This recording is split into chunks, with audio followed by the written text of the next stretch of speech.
안녕하세요.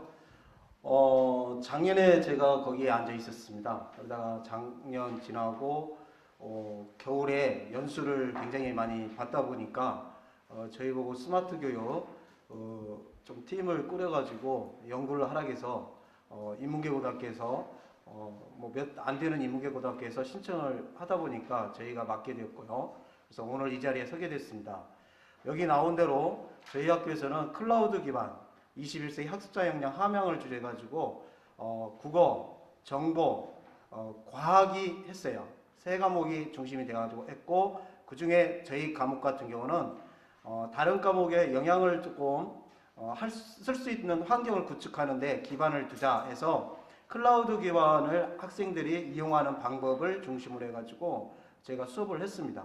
그 관련된 여러 가지 사례들을 지금부터 보여주는 형태고 10분이 너무 짧습니다. 그래서 자세한 설명이 될지는 모르겠지만은 있는 대로 그냥 설명하는 중심으로 나가겠습니다. 기본적으로 환경의 변화가 있어요. 특히 인문계 고등학교에서는 아직도 스마트 교육에 대한 인식이나 이런 부분이 상당히 미미합니다.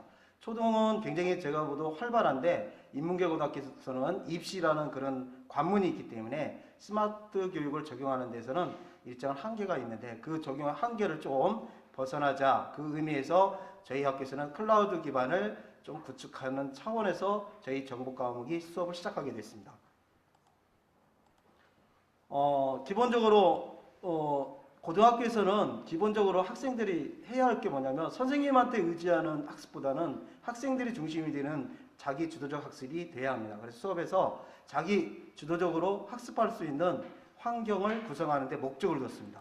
두 번째가 자기 주도적으로 하려면은 단원에 대한 이해를 좀 가져야 하는데 학생들이 그냥 책만 보면 이해를 못해요. 그래서 가장 친근감 있는 게 뭘까? 그래서 도구를 찾게 된 것입니다. 그래서 그 도구 중에 앱을 활용하고 앱을 쓰다 보면은 학생들이 그만큼 단원에 대해서 이해가 높을 거라 생각하고 목표를 잡게 됐습니다. 그 다음 이런 것들을 과제를 해결하기 위해서 그리고 우리한테 주어진 환경이 뭘까? 바로 클라우드 기반이다. 그래서 클라우드 기반을 사용할 수 있는 방법을 학생들한테 안내를 하게 된 겁니다. 기본적으로 뭐 다들 알고 계시겠지만은 자기 주도적 학습을 하기 위해서 가장 먼저 학생들이 수업에 대한 동기가 있어야 돼요. 그리고 재미가 있어야 돼요. 그 다음에 그것을 해결할 수 있는 어떤 도구의 능력과 그 다음에 관심, 참여, 소통, 의사, 결정 또는 문제 해결 이런 것들이 다 어우러지는 그런 수업 공간이 돼야만 어떤 문제 해결을 있거든요. 그래서 그런 부분에 의해서 이 스마트 교육을 적용하면 매우 좋을 것 같다는 생각을 들었습니다. 다음 수업 준비는 기본적으로 선생님 스마트폰이 필요하고요. 그 다음 저는 이제 정보다 보니까 PC가 좀 필요합니다. 왜? 클라우드 기반의 초기 환경을 세팅해야 하기 때문에 필요한 겁니다. 그 다음 유무선, 무선도 쓰고 유선도 쓰는데 아직까지 저희는 서울시 교육청에서는 지원을 해주고 있지 않기 때문에 공유기를 썼습니다. 2대 정도 공유를 써서 기반을 구축했고요. 그 다음 미러링 상태는 스마트폰과 학생들이 제 스마트폰을 볼 수 있는 상태, 그걸 구축을 해야 합니다. 그 다음에 활동지, 조금 이따 보시면 알겠지만은 기본적으로 논리 추론이라는 단원이 정보에 있습니다. 정보 표현 단위에 있는데 그 표현을 하기 위해서 활동지가 약간 필요하거든요. 그래서 제공을 했고요. 그 다음에 이 활동은 기본적으로 모둠을 통해서 활동을 했습니다. 학생들은 이와 같이 여기 나오는 대로 그 부분을 좀 학생들 나름대로 준비를 하도록 시켰습니다. 첫 번째 준비 단계 뭐였냐면 수업에 처음에 들어오면 학생들이 우왕좌왕합니다. 뭐 컴퓨터 켜고 뭐 신발 벗고 막 그래요. 그 시간을 좀 살려보자 하는 차원에서 들은 대로 앞에 있는 여러분들 QR코드를 보고 평가를 하게 했습니다. 평가 방식은 도구를 이용했습니다. 스마트폰을 이용하고 평가를 하게 했습니다. 이 평가 양식은 구글 양식을 이용해서 만들었습니다. 그래서 학생들이 앉아서 평가를 하게 됩니다. 이 평가가 하게 된 것은 저한테 구글 양식에 하면 스프레시트라고 있어요. 거기에 실시간으로 다 떠오릅니다. 그래서 가끔 한 번씩 학생들한테 전시학습 했을 때 보여주기도 합니다. 자, 두 번째는 이제 이 단계가 끝나면 학생들이 이제 자리가 정리가 어느 정도 돼요. 앉으면서 그 평가를 하기 때문에 자리가 정리되면은 왜 이 단원을 전시학습에 평가를 했는데 이 전시학습과 관련된 내용을 이야기하면서 이번 시간에 무엇을 할 거냐 얘기를 하고 그 무엇을 할 거냐 이후에 과제를 약간 안내를 합니다. 그래서 그 안내를 할 때 쓰는 게 바로 유튜브라는 게 영상을 보여주는 경우도 있고, 또는 그 A4 용지로 해가지고 미리 PT 자료를 만들어서 안내하는 경우도 있습니다. 그래서 이번 시간에 여러분들과 함께 수업할 내용이 뭐냐, 바로 앱을 활용한다 해서 앱과 관련된 부분을 약간 소개를 하는 과정을 거치겠습니다. 그래서 이런 식으로 이제 좀 더 구체적으로 그 단계가 끝나면 구체적으로 이제 실행 단계에 가갖고 활동을 어떻게 할 거냐. 그래서 학생들이 도구를 처음 만지기 때문에 이 도구에 대한 설명이 좀 필요합니다. 그래서 학생들한테 앱을 설치하는 시간을 주고 앱을 익힐 수 있는 연습 시간을 한 5분 정도 줍니다. 기본적으로. 그래서 이게 이제 이 스타일로, 이 PT 자료 스타일대로 제가 이제 설명을 합니다. 그래서 논리 추론 게임이라는 것을 설치하게 해가지고 이걸 한 번씩 처음에 힌트 레벨을 선정하고 문제 크기를 선정해서 문제를 하나 정도, 수준이 낮은 단계 하나 정도 풀어보라고 합니다. 보통 이제 프로그램에서 공부할 때 시나리오 같은 거 작성할 때 이게 유용하게 쓸 수가 있어요. 이 앱이. 그래서 학생들한테 이 부분을 훈련을 시키기 위해서 논리추론 게임을 적용을 하게 된 겁니다. 근데 이게 랜덤으로 되기 때문에 뭐 레벨이 크다고 해서 또는 문제 크기가 크다고 해서 자기한테 유리한 건 아닙니다. 자기가 풀 수 있는 만큼만 레벨과 크기를 설정을 해야 돼요. 그래서 아이들의 수준을 자기가 고려해 가지고 푸는 그 앱입니다. 실제로 이것은 초등학교 고학년, 중학교, 고등학교 한 1학년 정도에서 굉장히 적합한 앱입니다. 이게. 그래서 이렇게 문제를 풀어가지고 실제로 하는데 이 과정 속에서 이 답을 쓰는데 아이들 머릿속에 다 넣을 수가 없어요. 그래서 활동지를 주는 겁니다. 그래서 활동지에다가 답을 어느 정도 정리해가지고 학생들이 문제를 풀어나가는 과정 속에 있습니다. 잠깐 이렇게 협업을 통해가지고 이렇게 같이 풉니다. 푸는 장면을 영상으로 한번 잠깐 보여드리겠습니다. 그 유사한 프로그램은 굉장히 많았습니다. 실제 이것은 실제로 협업을 통해서 푸는 거지만은 실제로 구체적인 내용을 보자면은 이와 같습니다. 원래는 지금 제가 논리 추론 게임이라는 부분을 제가 그 녹화를 못했어요. 그래서 지금 실제로 지금 현재 하고 있는 걸 제가 약간 녹화를 했습니다. 그래서 지금 순서도 작성하는 겁니다. 순서도 작성 앱이라는 게 있어요.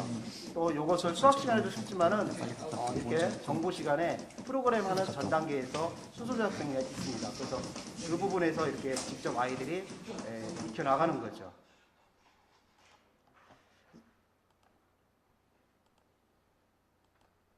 그래서 이제 과제 제한이 있습니다. 반드시 자기들이 푼 거에 대해서는 어떤 결과물이 나와야 돼요. 그래서 제가 제시했던 게 힌트 부분이 있습니다. 그 힌트가 나오는 거를 캡처를 하고 답안이 있으면 답안을 캡처하고 활동지를 또 이렇게 직접 스마트폰으로 촬영을 하게끔 했어요. 그래서 세 가지 그림이 만들어집니다.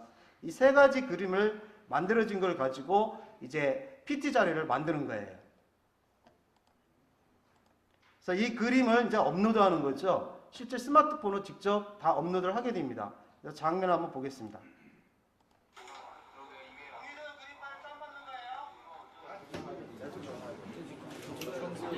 시간이 없는 관계로 이거 잠깐만 이런 식으로 해갖고 PC 이제 스마트폰에 지금 올렸잖아요. 보면 PC를 통해서 확인을 합니다. 그러니까 PC에 있는 구글 드라이브하고 스마트폰에 있는 구글 드라이브가 동기화되어 있어요.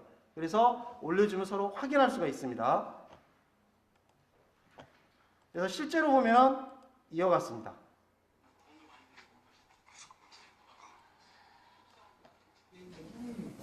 지금 이제 저장하는 겁니다. 구글 드라이브 올리기 위해서 이런 식으로 저장을 해가지고 실제로 올리죠. 학생들은 조금만 알려주면 굉장히 빨리 알더라고요. 지금 학생들은. 그래서 생각보다 수월하게 진행이 됐습니다. 자, 그 다음 넘어가겠습니다. 자, PT 제작으로 이제 넘어가요. 이제 그 파일 자료들이 이제 올라왔으면 학생들이 그 자료를 가지고 PT 제작하는데 여기에 가장 핵심이 뭐냐면요. 자기 걸 자기가 만든다는 거예요. 쉽게 말해서. 근데 자기 걸 자기가 만드는데 어떻게 만드냐? PT가 슬라이드가 여러 개가 있잖아요. 그러면 그 슬라이드를 누가 만들어주냐면요. 모듬장이 먼저 하나를 만들어줍니다. 그럼 그 모듬장이 만들어줬던 슬라이드를 가지고 기본적으로 이렇게 학생들이 제작을 하는 거예요. 기본적으로. 문제수 분박이 3, 그 숫자만큼 엔터를 쳐서 생성해 주세요.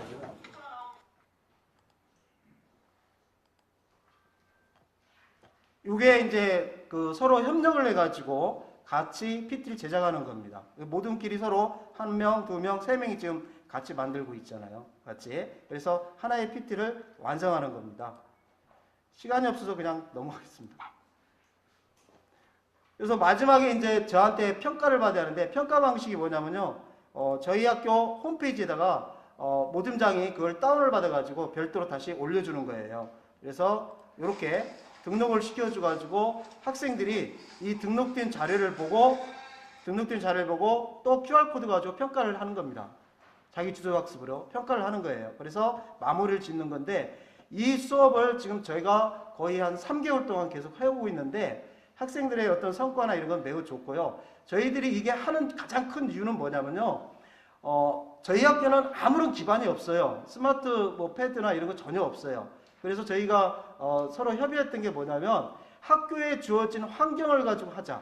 그래서 학생들이 가지고 있는 도구를 이용해 가지고 하면은 학습에 대한 효과가 더 높지 않겠냐. 거기에 중점을 뒀습니다. 그래서 학생들이 가지고 있는 게 뭘까? 스마트폰이잖아요. 그래서 스마트폰을 가지고 이용하면은 21세기 학습자 역량이 좀 향상되지 않을까. 그런 초점에 의해서 하게 됐습니다. 시간 관계상 여기서 마치겠습니다. 감사합니다.